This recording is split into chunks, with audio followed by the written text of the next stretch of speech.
Bonjour Philippe. Bonjour Raphaël. Vous avez vu sur tout Paris ici. C'est un site magnifique. Vous travaillez dans un cadre improbable. C'est quoi l'histoire de cet endroit? Alors Mosinor, qui veut dire d'ailleurs Montreuil, zone industrielle nord, est un bâtiment industriel qui est un hôtel industriel vertical avec 4 étages. Et à l'intérieur de cet hôtel industriel, vous trouvez une autoroute qui permet aux 38 tonnes de livrer les 4 étages sans aucune difficulté, sans se croiser. Donc c'était un principe architectural qui était assez extraordinaire pour l'époque et qui n'a pas été vraiment copié dans le monde. C'est un bâtiment quasi unique au monde aujourd'hui. Et vous, vous êtes approprié les toits pour faire un Fab Lab. Voilà, alors nous, on est arrivé avec un projet sur une petite surface de 120 mètres carrés qui est un Fab Lab qui est donc juste à côté. Et pour aller dans ce Fab Lab, on doit passer par où? Il faudra juste traverser et vous êtes directement dans le lab qui est ici.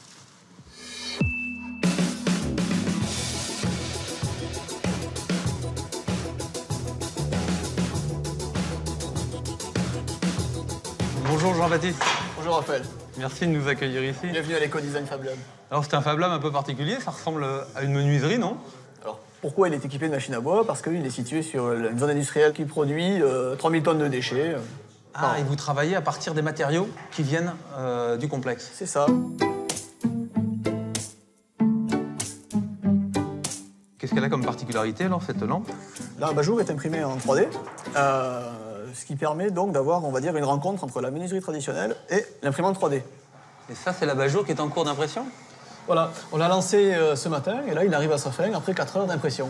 Et tout le monde peut venir ici avec une idée d'objet à fabriquer? N'importe qui, sans aucune distinction en fait, de niveau, donc particulier, professionnel, qui a l'habitude de manipuler les machines ou non, peut venir se former au logiciel 3D, à l'impression 3D ou à la menuiserie traditionnelle. Jean-Baptiste, merci beaucoup pour cette présentation. Merci Raphaël. Alors, on a bien compris qu'ici, le recyclage était un parti pris. Dans les pays en voie de développement, c'est une obligation. Et pour notre rubrique objets, nous partons tout de suite au Togo dans un Fab Lab qui fabrique des imprimantes 3D avec des objets, du matériel récupéré dans les décharges. Vous allez voir, c'est assez impressionnant.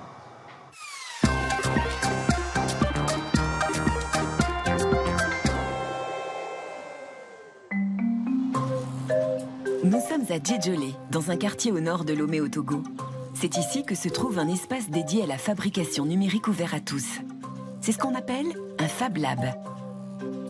Véritable communauté mondiale, les Fab Labs ont pour concept le partage et la collaboration autour du monde numérique. Très développé dans les pays du Nord, le phénomène se développe aussi dans les pays du Sud. En Afrique, il n'en existe que quelques-uns.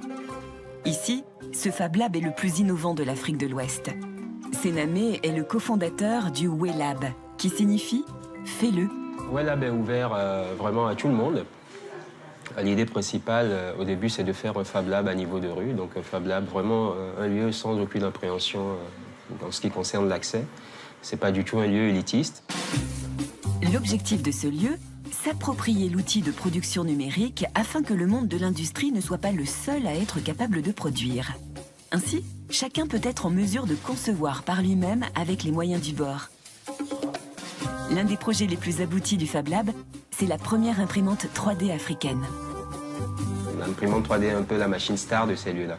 Donc c'était déjà une grosse victoire pour nous d'arriver à concrétiser un projet d'impression 3D. C'est sur la terrasse du Fab Lab que cette drôle de machine fonctionne.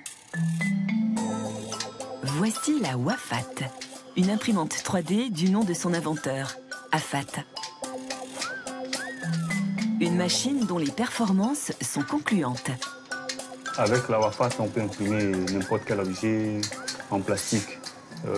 Donc, par exemple, les ustensiles de cuisine, une fourchette qui est en plastique et une cuillère en plastique, des pièces de machine, comme par exemple cet engrenage là.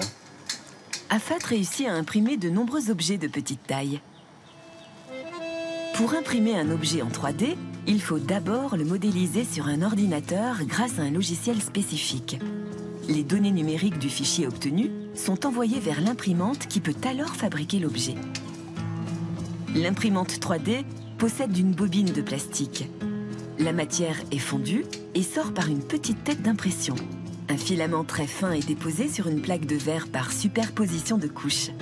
Et on obtient alors une pièce finale d'un seul tenant. On appelle ce procédé la fabrication additive.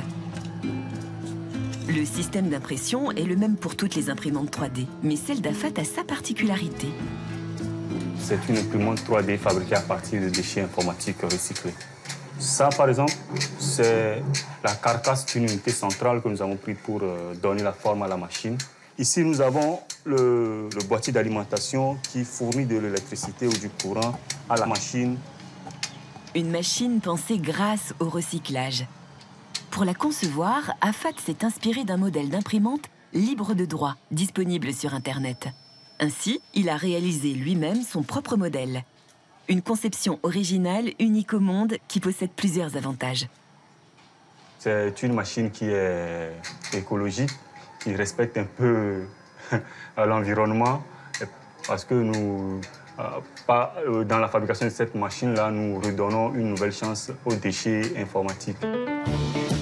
Pour dénicher toutes ces pièces, chaque semaine, Afat et l'un des membres du WELAB partent dans le nord de Lomé. Ils se rendent dans cette décharge. Des lieux comme celui-ci, il en existe beaucoup en Afrique de l'Ouest. Tous ces déchets proviennent principalement d'Europe. Ils atterrissent ici, sans législation. Véritable problème pour l'Afrique, qui accumule sans cesse les déchets de l'Occident. Et c'est donc ici qu'Afat trouve toutes les pièces dont il a besoin à la construction de son imprimante 3D.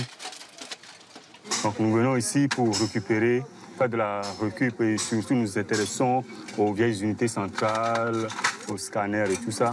Qu'est-ce que nous cherchons dans tout cela? C'est principalement des rails et des engrenages. Des objets indispensables à la construction de l'imprimante 3D. Afat n'a aucune formation en électronique et pourtant, c'est un grand bricoleur passionné qui réussit à déterminer quels objets seront utilisables parmi tous ces déchets. Sous une chaleur harassante, il fait preuve de patience pour trouver la perle rare. Je vérifie pour voir si c'est bien droit. Je trouve que c'est pas assez droit, c'est pas très bien droit. Mais c'est pas grave parce que là, je peux la redresser. Par son ingéniosité, Afat détourne certains de ces objets et accède ainsi à une technologie de pointe. La motivation première à venir ici, c'est que je suis très passionné des imprimantes 3D. Et c'est une très grande passion pour moi. Et tout ce que je peux faire pour pouvoir être dans le domaine et pouvoir fabriquer des machines, c'est une passion pour moi. Et je n'hésite pas.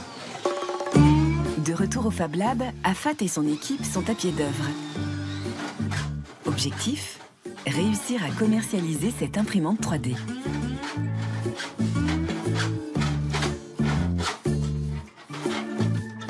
Nous sommes lancés maintenant dans une fabrication en série et nous nous sommes donné le challenge d'arriver à fabriquer 10 machines par mois.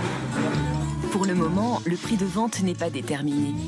Mais il sera inférieur à celui d'une imprimante équivalente d'une marque connue. Dans le monde, en Afrique, ici, il y a des gens qui veulent acheter déjà cette machine-là.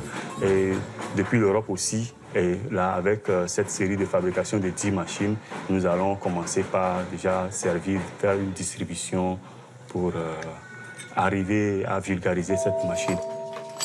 Un challenge ambitieux qui connaît le soutien de toute l'équipe du Fab Lab, dont la fierté est d'aider les jeunes à trouver ou à créer leur propre emploi. Ce soir, c'est une soirée pas comme les autres.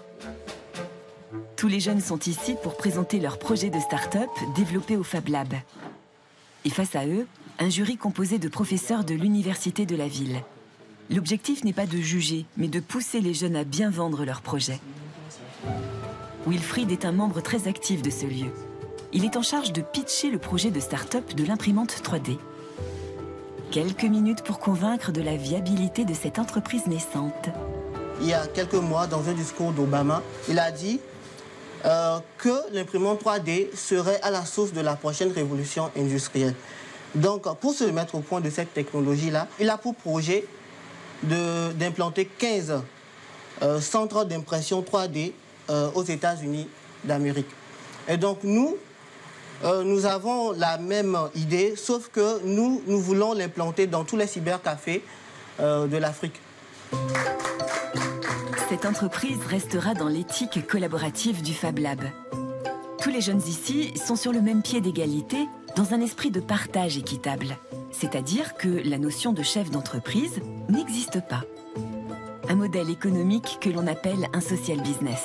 L'appréciation qu'on va leur donner, ça leur permettra de pouvoir vraiment concrétiser les idées qu'ils ont. Et dans ces idées-là, il y en a vraiment qui sont des idées porteurs. Et ça dit que ça peut vraiment les amener à avoir de vrais métiers, de vraies sources de revenus et arriver même à créer des entreprises. La soirée de ces startups prometteuses s'achève. Afat, lui, continue à construire les premières imprimantes 3D africaines.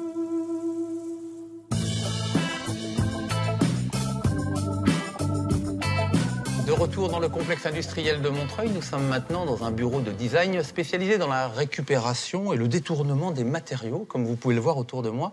Et je suis en compagnie d'Hugues Aubin. Bonjour. Bonjour. Vous êtes un des cofondateurs du Fab Lab de Rennes. Est-ce qu'on peut imaginer que les Fab Labs en Afrique soient un levier pour le développement économique ?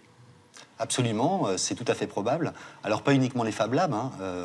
Il faut savoir, par exemple, que sur des lieux comme l'île de Gorée, au large de Dakar, il y a des réunions de codeurs informatiques dakarois, avec des jeunes, y compris non diplômés, qui réunissent plus de 150 personnes qui créent des applications pour téléphone mobile. Il faut savoir qu'aujourd'hui, à Ouaga Labs, donc près au Burkina Faso, on a des gens qui créent des éoliennes open source qui intéressent dans la refabrication des gens en Europe. Au contraire, c'est évidemment en fait un levier dans la mesure où la frugalité qui va nous être imposée par l'état des ressources planétaires, quelque part, elle est déjà intégrée dans des modèles de développement. Le succès des Fab Labs aujourd'hui, il est lié à une bascule technologique ou plutôt à un état d'esprit qui est un peu dans l'air du temps ? Les deux. En réalité, ils ne vont pas régler tous les problèmes, mais l'idée, c'est d'en régler beaucoup par l'irruption de nouvelles personnes pour les régler, c'est-à-dire vous et moi, d'accord ? Alors, comment les régler ? Les régler notamment en combinant l'intelligence collective et 4 briques. Il y a une première brique qui concerne le fait de pouvoir transmettre des formes, les concevoir et les transmettre sans déplacer la matière. Donc là, les fameuses imprimantes 3D avec la modélisation 3D. La deuxième brique, ça va être ce qui concerne le fait de transformer des dessins en gravure ou en découpe avec des machines-outils, parce que je vais télécharger des plans, les découper dans le bois que j'ai localement et en les réassemblant, obtenir ce qui a été posé sur Internet. La troisième brique, c'est ce qui permet de prendre un objet, intégrer quelque chose dedans, d'accord, le programmer avec son petit ordinateur, l'alimenter avec un panneau solaire ou une pile et le rendre, entre guillemets, intelligent, interactif. Et pour ça, un des sésames les plus connus mondialement s'appelle la carte Arduino. Ça vaut une vingtaine d'euros. Alors, la carte Arduino, concrètement, c'est quoi ? C'est une carte électronique grande comme ma main et elle est utilisée aussi bien pour faire voler des drones, couvrir des portes de garage ou piloter des imprimantes 3D. C'est quelque chose de très simple à apprendre. Brique numéro 3, mettre l'intelligence dans les objets à la portée des gens. Et la brique numéro 4, tout ça, ça se fait comme auparavant chez moi, sauf si je le documente pour les autres en posant sur Internet mes petits programmes pour mes objets intelligents, mes formes 3D pour mes objets à télécharger, et qu'en combinant tout ça et en le documentant, je permets dans quelques heures à n'importe qui sur la planète de non seulement refaire, mais d'améliorer cet objet. Alors pour bien comprendre les enjeux de la fabrication numérique, il existe un site internet, la plateforme Fun pour France Université Numérique, mais que vous connaissez bien, où on peut avoir accès à un cours massif en ligne qui explique tout ça. C'est un cours qui a été lancé par Baptiste Gauthier, un breton. Et aujourd'hui, la grande surprise, c'est qu'on attendait 1 millier d'inscrits. Il y en a un peu plus de 9000. C'est un cours qui est suivi en France, mais qui peut aussi être suivi et qui est suivi à l'étranger. Absolument, par des francophones d'Afrique, de République helvétique, d'un petit peu partout. Et donc, ça démontre qu'il y a en effet un intérêt énorme dans des couches de la population extrêmement diverses pour prendre en main en fait les possibles de cette fabrication numérique. Et qu'est-ce qu'on apprend dans ce cours, dans ce MOOC, puisque c'est comme ça qu'on appelle les cours massifs en ligne? On apprend toutes les bases constitutives de la fabrication numérique, depuis le 2D la programmation d'objets est documentée pour les autres. Et quand on a ces bases d'initiation, eh bien, on peut faire beaucoup de choses avec les autres qui sont physiquement à côté de nous ou très loin de nous. Hugues, merci infiniment d'avoir décrypté pour nous ce monde un petit peu nouveau de la fabrication numérique. Bah, pas de quoi, c'est moi qui vous remercie. Et vous pourrez retrouver évidemment l'intégralité de cette interview sur arte.tv/futurmag.